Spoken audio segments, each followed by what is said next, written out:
I'm Sophia Cassiola. And I'm Michael J. Epstein. And you're watching Without Your Head. Welcome to the station of decapitation without your head. I'm Nasty Neal. I'm Treacherous Trista. And we're joined by Geo Parsons, writer of Willy's Wonderland. It's very cool to have you here. Hey, everybody. Thank you so much for having me today. This is awesome. Yeah. So, Willy's Wonderland, how long had you had the idea for the movie? It's been in gestation, I think, since 2012. I had done plays around the turn of the decade. The turn of 2010s was like the height of when I was doing my plays. And after one of the plays, a friend came up to me and he was like, "It doesn't matter like how much you keep doing these plays; they only exist as long as the play is going. So if you want to further your career, you're going to have to make a movie." And so that was kind of the genesis of everything. I was like, okay, I gotta come up with a movie. And I'm a big fan of horror movies. I'm a big fan of like B movies, especially the ones that you'd find in a Blockbuster video back in the 80s and in the 90s when I was haunting them. And so I thought to myself, it would be really fantastic if I could create the ultimate B horror movie. So that was kind of like, that was the whole genesis of it, so long ago. Were the plays horror related or B movie related, or? They were always absurd. So they would always fit in the world of Willy's Wonderland. Some of them were horror related. I remember we did this one. It was like a couple of the things that I really like to do with plays was shock the audience. And I remember I've done it twice really well, but the best time I think was we did a staged or a set change. And when we did the set change, I put my friend behind a curtain and I like walked it out and draped it over a couch and he hid behind the couch. And then we did this scene that goes on for about 10 minutes, me and another actress. And the audience is almost lulled into just watching the scene. And then he's supposedly dead in the play. All of a sudden, he just jumps up from behind the couch. Nobody saw it coming. Nobody realized it was going to happen. And there was this scream from the audience that just like reverberated throughout the whole entire theater and probably outside, like something that you'd only see in Monsters, Inc. that would just blow the containers off their tops. So that was what I always liked to do, was just shock people, but in a fun way. Mm-hmm. So when you go from writing plays to writing a screenplay for a film, like what are the differences?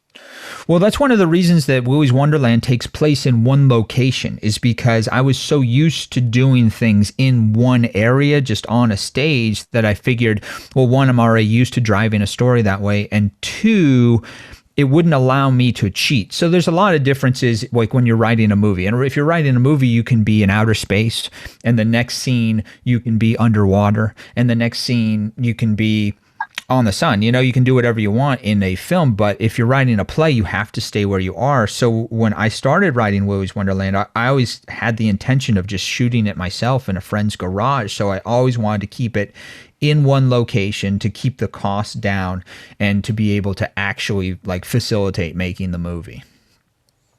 So you started writing in 2012, you said. Like, when did it get finished, the screenplay get finished and start to become, talked about to become a movie? Yeah, so I think it was around 2012 when I started, and I was writing different things, and different plays were still going on at the time, and it had fallen a little bit by the wayside. Like I had just tried to get it out to people and wasn't really working as hard as I could on it, and was focusing more on an acting career. And my uncle called me up, I think this was probably around 2015, and he really kicked me in the butt and said, "Hey man, you got to make this thing. Do it yourself with your camcorder if you have to, so you got to make it." So that's when I started to really put it into full gear. I did like a Indiegogo to try and raise money to shoot the movie. It didn't really hit its goal, but I got enough to shoot a scene. I went out and I shot a scene in a garage. It's that scene that where the janitor's cleaning up and Ozzy shows up and just pummels them. So I had shot that scene, and I started sending that out to people. I started sending the script out just to anybody I could think of in the industry. And all that hard work and all that rejection, it was noticed by a couple of people, a lady named Kaylee Marsh put it on the Blood list, which is like best horror scripts that haven't been made. So they started to get some attention there. And then a casting director named Venus Kanani, who was friends with Nicolas Cage's manager, she took note of the script and she gave it to him and like pitched it to him and was like, hey, she said to me, she's like, I know you want to do this for your own selfish goods, but she's like, if you got it to somebody of some weight, especially Nicolas Cage, it could really be something special. And she's the one that knocked on his door and got his attention and got Mike to read it. And then Mike is the person that loved the script and ended up producing it, and then went and gave it to Nicolas Cage. Wow. I mean, something that you were thinking about recording with a camcorder, then it goes on to you get Nicolas Cage as the lead. That's a pretty big jump. It is a huge jump. And that's one of the things is like people talk about, oh, why doesn't the Janitor say anything? Well, because I thought I was going to be doing it with the camcorder, and I thought I was going to have to be setting the camera up over here and over there. And I didn't think I would have time to have dialogue or go back and rewatch the dialogue. There was only so many things that I thought I was capable of in that moment. And having a thing where I talked all the time wasn't going to be it. So I just made the character silent. He's not mute. He can talk. He just doesn't have anything to say. But it just adds to the aura around Willy's Wonderland. And I think it really worked, especially with Nick doing it, because he brought so much life to that character with just an eyebrow raise or a smirk or a smile or a frown. It's amazing how talented the man is. He can carry a whole movie for 90 minutes without even saying one word. Yeah, I mean, I was going to say, really, I think that's pretty cool of Nicolas Cage, too, to do a movie without dialogue. Because, he's Nicolas Cage, a big star. Maybe he's like, well, I'm not going to do a movie where I don't actually talk in it for 90 minutes. Well, I think there's two things with that. Is number one, he wanted that challenge, definitely, because he had done 98 movies prior to this where he was famous for his monologues, or he's famous for his dialogues, or just going off or destroying a pool table while singing Hokey Pokey. He was famous for that. And this presented a different kind of challenge. And as an actor, I think that he saw it as a chance that he probably would never get again. I mean, who would be stupid enough to give Nicolas Cage a script with absolutely no dialogue and say, hey, you should lead this movie, But he was the biggest fan of Willy's Wonderland. He was the biggest fan of it from the start to the finish. Like when he first read it, he was always in the corner of, I'm going to make this movie. It's what you've written is special, and I'm going to defend it until, either we make it the way it is or we throw it in a fire. He was so on board from the start. And that's a really special thing I think people should know about him, is like, I was absolutely in a position where I was desperate and just trying anything I could to get noticed. And he didn't have to have my back. He could have walked away anytime, but the guy was just definitely just stood by you like a best friend would and just protected it from beginning to end. So Kevin Lewis, the director, how did he get involved? Did you know him beforehand? Yeah, one of the producers of Willy's Wonderland knew Kevin from, I think they went to film school together a long time ago. Or no, they didn't go to film school together, but they became friends in the late 90s, or done a project together in the late 90s. And we needed somebody who had experience with a multi-million-dollar movie. And Kevin had done a lot of great films in the early 2000s that did not get, what I personally think, that did not get the admiration that they deserved. And so when Kevin first read it, he got it immediately, and he and I were always like kind of in sync from the start. And what I noticed about him almost immediately was that his work ethic was something special. He's the first person there. He's the last person to leave. He cares about it more than anybody else. And that's why I knew Kevin being the director was the right thing from almost like the second I met him. Were you on set a lot when they were filming the movie? No, I was actually in Germany during most of the filming, but I got a lot of updates from Kevin and from Nick and from the people that were working on the film. I would be getting stuff all the time, so I knew that it was in good hands. At some point, I say this about plays all the time. Like if you write a play or if you write a screenplay, people are going to take your work, and if they're the right people, they're going to elevate it. And that's what I noticed with Willy's Wonderland is everybody that worked on that film took what I had done and brought it to a point of unbelievableness that I thought it could never hit. Like I watching the movie in its final version, I was just sitting there in awe because I thought I was just going to be doing this thing in a garage, fighting somebody in a bear suit, and all of a sudden it's there, it's on stage, and so many, or on the screen, and everybody's digging it. It's just like, if you find good people, they will elevate whatever you can do. And that's true in movies, but that's true in sports, and that's true in life in general. If you surround yourself with hardworking, excellent human beings, they're only going to make you look better. Yeah, and people are talking about a lot about Nicolas Cage, and rightfully so. But the whole everyone in it's really good. The whole cast. The whole cast is fantastic. Everybody really knocks it out of the park. The actor that plays Tex in it, Rick, he's just he's such a good Tex. The villains, besides the puppets, are really good. The animatronics are excellent. The people that did all the stunts and all the puppeteering and the suit work, that's amazing. The actors are amazing. The teens are all great. Beth Grant is a fabulous villain. It's like we could go on and on for like an hour about how each one of them made their characters larger than life. That's the thing that I like about movies is if they have characters that you can just picture in your head immediately. Like we can do that with comic books really easily, right? Like if I said Batman, you know who that is. If I say the Riddler, you know who that is. And that's kind of what we wanted to do with the Willy's Wonderland. If we say Tex or Sheriff Lund or the Janitor or Ozzy Ostrich, you just immediately picture those people in your head. Yeah.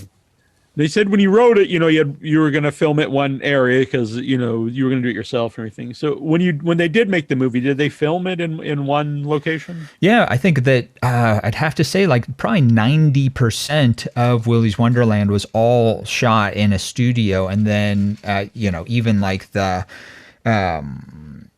roof scene was just done with like blue screen. So like the majority of that movie, it's amazing what they did, all took place in just a square studio space. And then there's the outdoor stuff and actually the outside of Willy's.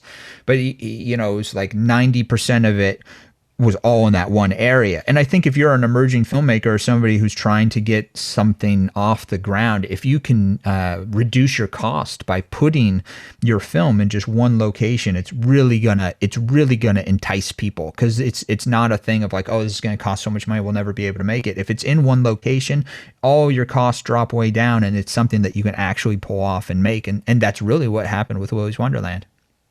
That may be a weird question, but when you're writing a script with the main character doesn't have dialogue, what is that process like? Is it mostly, his mannerisms? You actually write all these things out? Yeah, I put in I broke a lot of the rules to screenplays when I was writing it, because I would talk to the audience as myself. Like when you read the screenplay, I talk about like what the janitor is feeling and thinking. Like the janitor is cleaning up. I know like what the scene from the movie that's easy to talk about is like the janitor cleans the whole bathroom and then gets distracted by the song. He walks outside and then he sees the door slam to the bathroom. He goes back in and they're written on the wall, "It's your birthday," in blood. And I wrote, janitor sees that, gets really frustrated, grabs spray bottle. Like I put in there like what the janitor was actually feeling and thinking, and I was and talked to the audience as if like this is the way the janitor's thinking about stuff.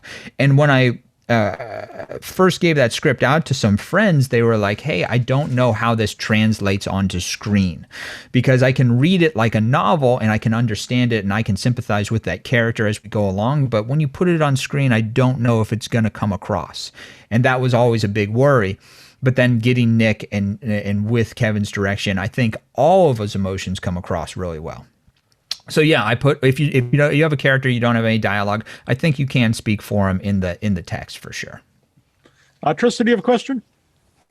So you've sort of touched on your theater roots and mentioned having a very supportive uncle. And according to IMDb, you were born in California. So I'm wondering if you always had a career in the arts in mind.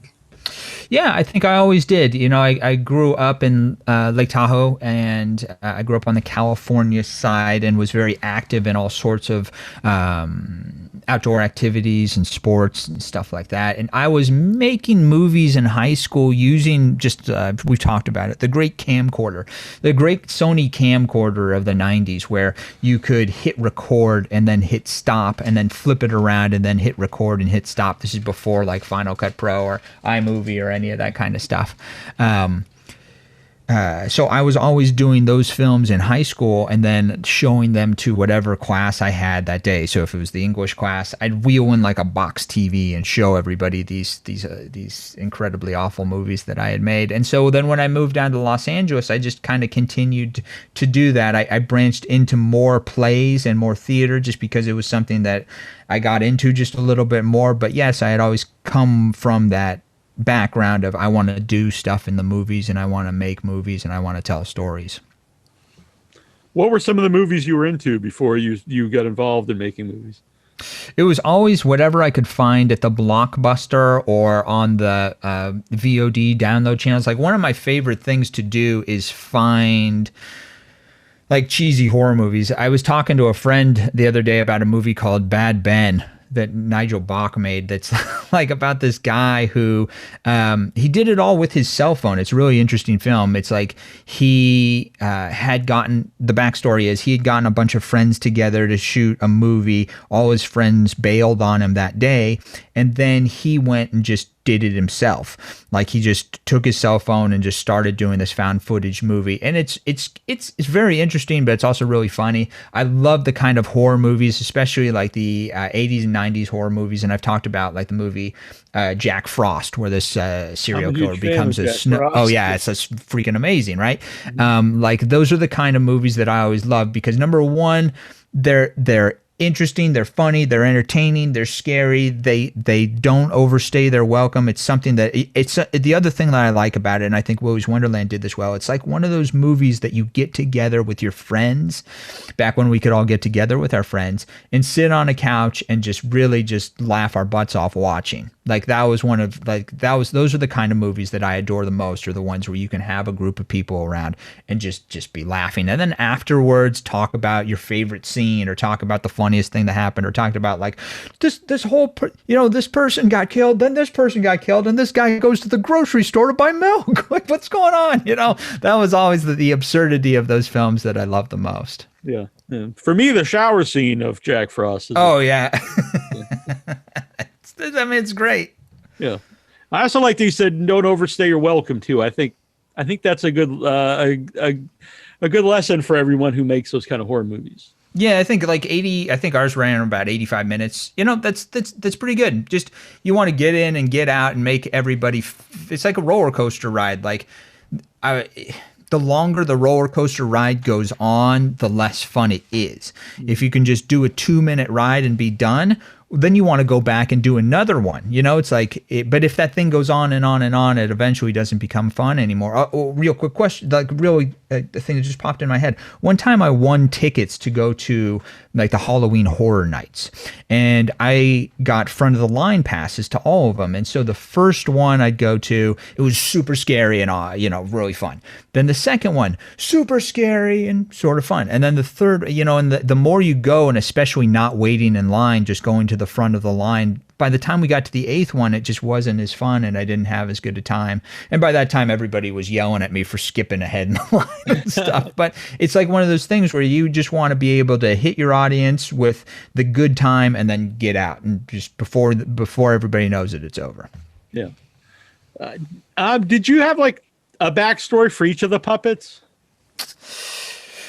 No, not really. I mean, I kind of had what I knew that there needed to be enough that he could sufficiently fight them. And I knew that Willy had to be the big bad boss at the end, but we didn't really get into that much of like, besides Jerry Willis, the guy that owned Willy's Wonderland and was like the serial killer and did terrible stuff way back in the day. Besides that, I didn't have that too much of a backstory to him. I kind of kept it light on that stuff too. It was really supposed to be just him fighting robots. And again, I think that this is another thing to think about with that script was I wrote that just as a passion project for myself, and I was doing it more to just give myself an acting role. And it's one of those things where you think like, how does he get away with all this kind of stuff, with the wave, with the hallway punch, with all this kind of crazy stuff that happens in Willy's Wonderland? Well, it's because like I wrote it, and then really the first person that ever saw the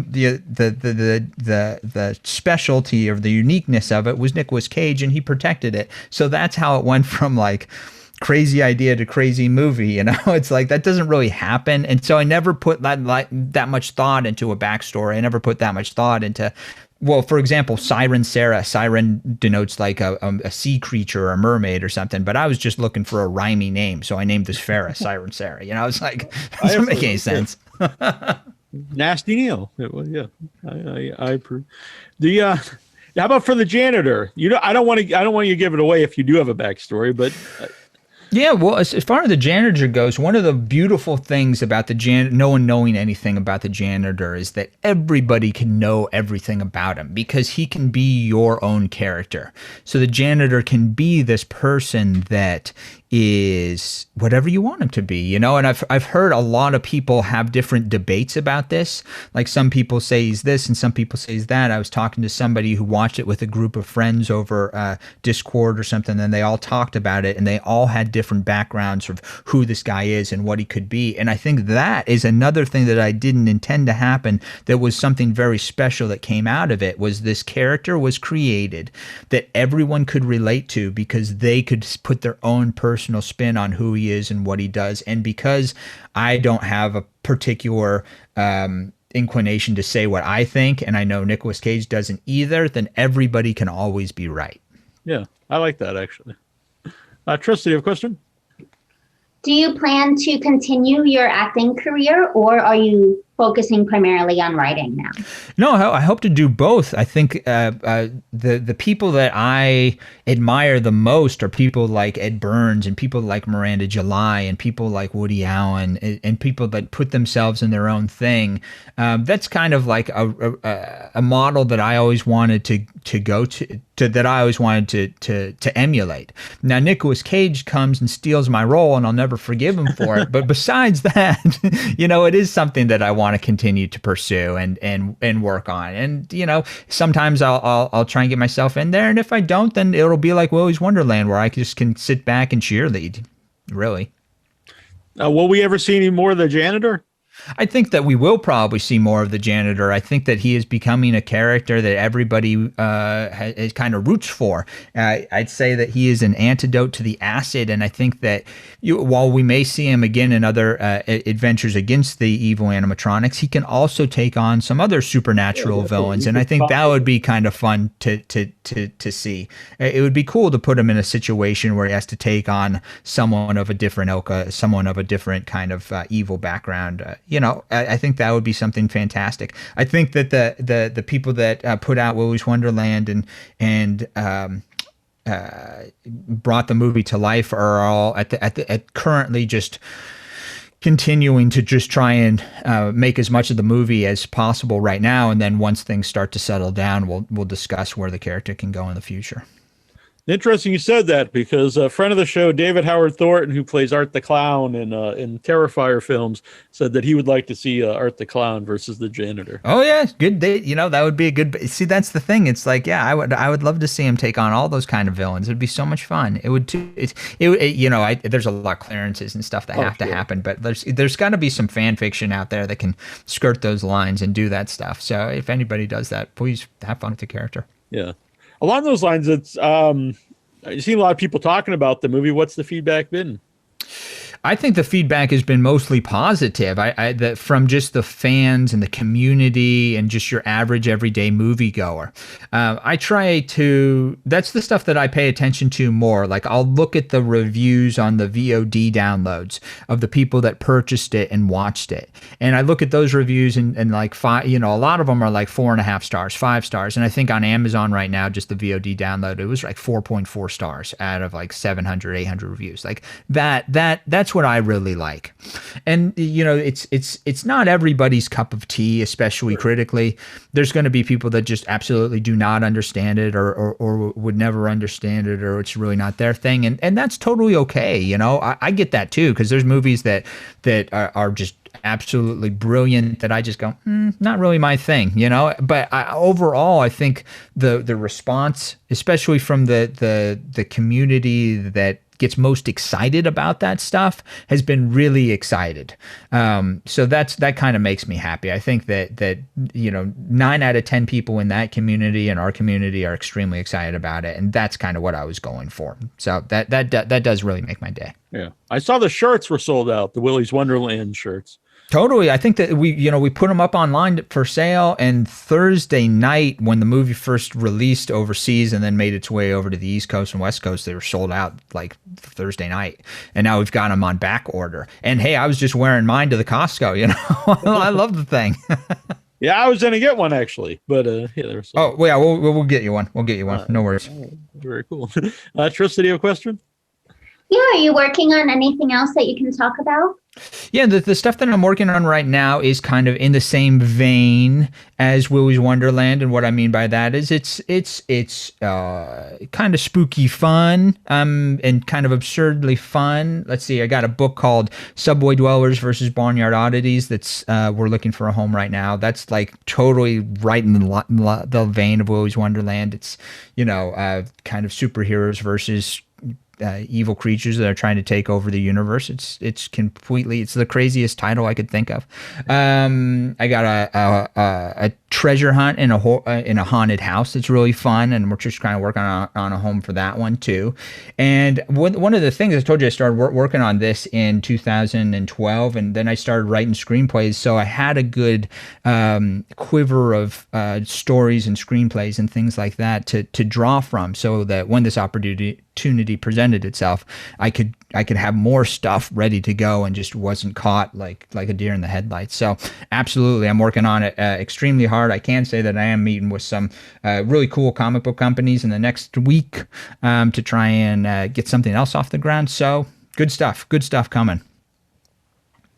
Very good. Where can people follow you online? Do you have a website, or are you on social? Yeah, I am on social media, so you can hit me up at my Twitter, which is Go Parsons, GoParsons at Go Parsons. That's on Twitter, and it's the same exact handle on Instagram at Go Parsons.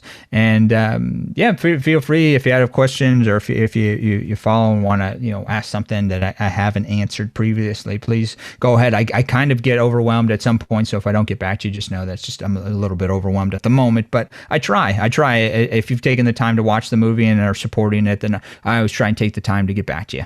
Yeah. And one last thing I want to ask is how did the pandemic affect how the movie was going to be released? Yeah, that's a great question. So here's the wild thing is, like, we had the movie got greenlit coincidentally on October 31st, 2019. The movie had to shoot February 1st, 2020. So we only had 3 months to get all the stuff ready, which was like an amazing feat that everybody was able to pull off. Then we shoot the movie from February 1st to March 1st. If we had been at all delayed, we would have been hit by the pandemic and shut down, and who knows if the movie ever gets greenlit to be finished. So then we had always had the intention of releasing it around October 2020, before Halloween.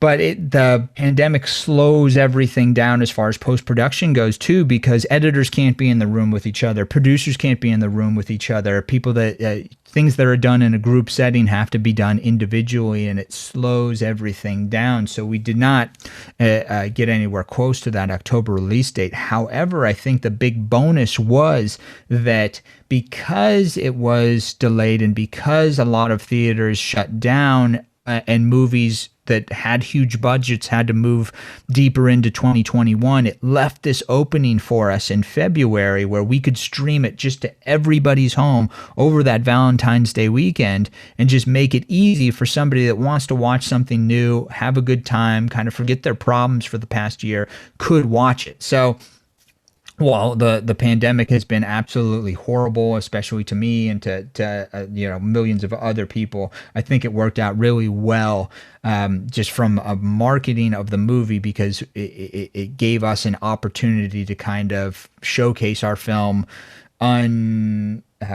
just without any competition in that particular genre. Yeah, and honestly, I think that is important to have entertainment out there for people. During this time. Yeah, especially something absolutely. that is really just a fun thing to watch. Yeah. It was always supposed to be like the plays I was telling you guys about. It was supposed to be something where you could go, have a good time, scream, yell, shadow box, do all the fun things, and then talk about it with your friends later, and then just think, hey, that was a roller coaster ride. That was really fun. Yeah. Oh, I also want to ask, what did you think of the finished look of the puppets themselves, of the robots? They were just beyond expectation. They were really, really, really good. One of the things Kevin and I had always discussed almost from day one was if the animatronics and the robots do not look fantastic, then the movie is not going to be. It doesn't matter how good Nicolas Cage is. It doesn't matter how good ever all the actors and stuff are. It doesn't matter if the sets look. If it looks like a guy in a mascot suit when you see his shirt hanging out, it's just not. It's never going to play. It's never going to work. So the detailing and the craftsmanship that went into creating those, and then the puppeteering and the stunt work that came in bringing them to life, was beyond expectation. I think they absolutely, for the budget that we had, knocked it so far out of the park it went into orbit. AJ Zyla, there's a lot of people on Facebook when I mentioned you were coming on. AJ Zyla just want to ask, did you have a bad experience at a Chuck E. Cheese like that as a kid? I went to this place called Boomtown, which is on the outskirts of Reno, Nevada. And Boomtown was a family fun center and an entertainment center, and I always went there when I was a kid. Although the experiences were never bad, but they did have the kind of animatronic robots, and they had like the fun motion theater seats that would jerk you around left and right like that. And they had the mini golf. And so the Willy's Wonderland was very much crafted based on Boomtown in Nevada. And I set the script, and even though we shot it in Georgia, the script is supposed to be set in the middle of nowhere, Nevada. All right, very cool. Trista, you have a last question? I believe that the title had evolved from Wally's Wonderland to Willy's Wonderland. Can you talk about that? Yeah, it was a thing that I called it Wally's Wonderland, and then as we moved into production of the film, there are clearances and legal hurdles you have to jump through. And for some reason that Wally's Wonderland, maybe it was because of National Lampoon's Wally World or something like that, it brought up just some red tape. And so, as I talked about earlier, with the time that we had to get everything made to get ready to shoot, we didn't really have time to fight anything. So we decided just to change a vowel and make it Willy's Wonderland. And so Wally became Willy, and now Willy will forever be etched into movie history. Yeah. I like Willy. It works. Yeah, no, totally. When I first heard it, it always sounded weird. It'd be like your child changing their name or something, but like you get used to it after a while. Yeah. I understand. Well, it's been great. We all both, I'm sure, enjoyed talking with you. Hey, I enjoyed being here. Thank you guys so much, and I appreciate everybody that's listening right now. Just know if you've seen the film, like from the bottom of my heart, thank you for supporting it, and thank you for digging it, and all that kind of stuff. I'm just a hardworking, just regular human being who wanted to get something on screen, and it happened, and I feel very blessed. So thank you, everybody, and thank you, Neal. Thank you, Trista. Very cool. Thanks. You. Take care. Care. Hi, I'm Jim Ojola, writer, director, creature, creator of the eco-horror film Strange Nature, and you are watching Without Your Head.